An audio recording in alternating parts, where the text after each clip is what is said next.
করতেছেন যে ভাই মালদ্বীপের ভিসা কি আবারও চালু করা হবে। আবার অনেকে কমেন্ট করতেছেন ভাই আমরা তো অলরেডি ভিসা পেয়ে গেছি মালদ্বীপের, আপনারা কি আসতে পারবো। যারা ভিসা পেয়েছেন, যদি আপনাদের ভিসা রিজেক্ট না হয় বা আপনাদের ভিসা যদি ক্যান্সেল না হয়, আপনারা কিন্তু আসতে। আসসালামু আলাইকুম, সবাই কেমন আছেন? আলহামদুলিল্লাহ আমিও ভালো আছি। মালদ্বীপ প্রবাস থেকে আপনাদের প্রিয় রাজীব ভাই আবার নতুন একটা ভিডিওতে আপনাকে স্বাগতম। আর যদি ভিডিওটা ভালো লাগে অবশ্যই লাইক কমেন্ট শেয়ার করতে ভুলবেন না। আর যদি আমার চ্যানেলে নতুন হয়ে থাকেন তাহলে চ্যানেলটি সাবস্ক্রাইব করে পাশে থাকবেন নিত্য নতুন ভিডিও দেখতে মালদ্বীপের। সো অনেকেই কমেন্ট করতেছেন যে ভাই মালদ্বীপের ভিসা কি আবারও চালু করা হবে। আবার অনেকে কমেন্ট করতেছেন ভাই আমরা তো অলরেডি ভিসা পেয়ে গেছি মালদ্বীপের, আপনারা কি আসতে পারবো।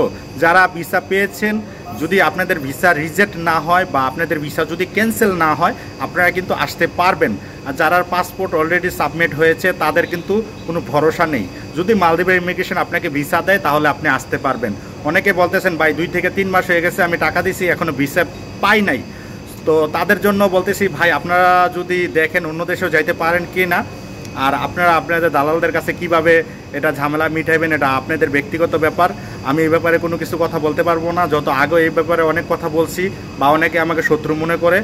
সো এটা আপনার ব্যক্তিগত ব্যাপার, আপনি কি করবেন বা আপনি কি ডিসিশন নেবেন এটা আপনার ব্যক্তিগত ব্যাপার। সো যারা আবার অনেকে বলতেছে যে ভাই মালদ্বীপে কি কারণে কয়েকদিন পরে পরে বন্ধ করে দেয়। দেখেন ভাই মালদ্বীপে আমরা অনেক বাংলাদেশি আছি যে মালদ্বীপের হাত থেকে অনেক কোঠা কেনাকাটা করছি, কেনাকাটা করে দেখে গেছি কি এই সাইডের কোঠাগুলা হয়তো অনেক সমস্যা ছিল বা মালিকও জানতো না যে এই কোঠা দিয়ে কিন্তু লুক নিয়ে আসতো আমার কিন্তু বাংলাদেশি ভাইয়েরা। সো এই জন্যে কিন্তু মালদ্বীপের গভর্নমেন্ট কিন্তু ভিসাটা আবারও বন্ধ করে দিছে। সো অনেকেই এই ব্যাপারে কিন্তু অবগত না, তো অনেকে আবার এই ব্যাপারটা জানেন। সো আপনারা আবারও বলতেছেন যে ভাই মালদ্বীপের ভিসাকে আবার খুলতে পারে, কিছুদিনের থেকে খুলে দেবে। ভাই দেখেন এই ব্যাপারে যদি আমাদের কাছে যদি কোনো নিউজ আসে বা ইমিগ্রেশন যদি এই ব্যাপারে কোনো নিউজ দেয় তাহলে আমরা অবশ্যই আপনাদেরকে জানাবো, বা আমরা ভিডিওর মাধ্যমে হোক বা কোনো পোস্টের মাধ্যমে হোক আপনাদেরকে জানিয়ে দেব। সো আপনারা যারা মালদ্বীপে আসতে চাইতেছেন তাদেরকে আমি বলবো দেখেন অন্যান্য দেশও কিন্তু খোলা আছে। যদি আপনি যদি ভালো মনে করেন যে অন্য দেশে গেলে ভালো হবে, তো আমি মনে করি যে অন্য দেশে যান। আর যদি মালদ্বীপে যে ফ্রি ভিসা বলতে কোনো ভিসা নাই, আপনি যদিও ফ্রি ভিসা আসেন আপনার কিন্তু অনেক জায়জামালায় পড়তে হবে। যত দিন দিন কিন্তু সরকার কিন্তু কঠোর করতেছে। যত কয়েকদিন আগে আমাদের বাংলাদেশের হাই কমিশনার স্যারও কিন্তু একটা পোস্ট দিয়েছেন যে মালদ্বীপ ফ্রি ভিসা বলতে কোনো ভিসা নেই।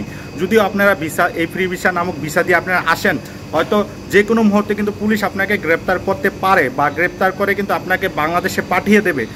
সো আপনারা এই জন্য ওনারা একটা কিন্তু পোস্টের মাধ্যমে কিন্তু আমাদেরকে সতর্ক করে দিয়েছে। তারপরেও যদি আপনি আসেন ফ্রি ভিসা নামক ভিসা আপনি আসেন, যদি আপনার কাজ টাজ না পান, এটা কিন্তু দায়ভার কিন্তু আপনাকেই নিতে হবে। সো আপনারা চেষ্টা করবেন যদিও ভিসা খোলে আপনারা যেন ফ্রি ভিসা নামক ভিসাতে না আসেন বা কোম্পানির নামে যেন আসেন। বা কোম্পানির নামে আসলে একটা সুবিধা কি, আপনার অসুস্থ হইলেন, আপনি আল্লাহ মন্দির না করুক আপনি যদি প্রবাসের মাটিতে মারাও যান, আপনার ডেড বডিটা কি পাঠাইতে সহজ হইবে। যদি ফ্রি ভিসা নামক আপনার ভিসা এই ভিসাতে আসেন, আপনার ডেড বডিটা পাঠাইতে কিন্তু অনেক ঝামেলা পড়তে হয়। বা দেখেছি কি আপনার যদি ভিসা ঠিক না থাকে তাহলে কিন্তু আপনাকে কিন্তু পাঠাইতে প্রায় অনেক টাকা লেগে যায়। সো এই টাকাগুলা কিন্তু মানুষের কাছ থেকে কিন্তু নিতে হয়, হয়তো বন্ধু বান্ধব আত্মীয় স্বজনের কাছ থেকে কিন্তু নিতে হয়। আপনারা জানেন কয়েকদিন আগে একটা বাংলাদেশি পাঠাইতে অনেক সমস্যা হয়েছে বা ইউজ বাংলা আমাদের ইউজ বাংলা ডেড বডিটা নেননি, পরে ওনারা শ্রীলঙ্কা দিয়ে পাঠিয়েছে। তো এই ব্যাপারগুলো কিন্তু আমরা শেয়ার করে থাকি আমাদের চ্যানেলের মাধ্যমে। যেহেতু আপনারা আমাকে সাবস্ক্রাইব করে পাশে আসেন, আমিও চেষ্টা করি আপনারা যেন সুন্দর একটা ভিডিও পান আমার মাধ্যমে। সো অনেক আবার ইউটিউবার আছে উল্টাপাল্টা ভিডিও বানায়, তাদেরকেও আমরা প্রতিবাদ করেছি যে আপনারা এই ধরনের ভিডিও মেক করবেন না। হয়তো আপনার এই ভিডিওগুলো দেখে অনেকেই আগ্রহ হবে মালদ্বীপ আসার জন্য, বা অনেকেই দেখে গেছি কি দালালের সাথে ঝগড়াও হতে পারে যে ভিসা খোলা আছে, আমি ভিডিওর মাধ্যমে দেখছি ভিসা খোলা আছে, বা আপনি বলতেছেন ভিসা বন্ধ।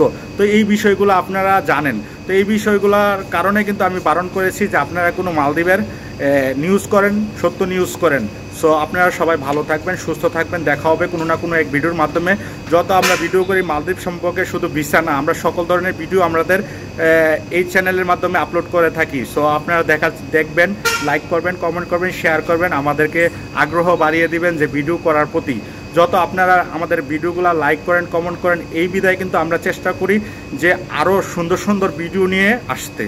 তো এই জন্যই বলি যে সবাইকে আবারও যাওয়ার আগে বলতেছি আমার চ্যানেলটি সাবস্ক্রাইব করে পাশে থাকবেন নিত্য নতুন ভিডিও দেখতে। সো ভালো থাকেন সবাই।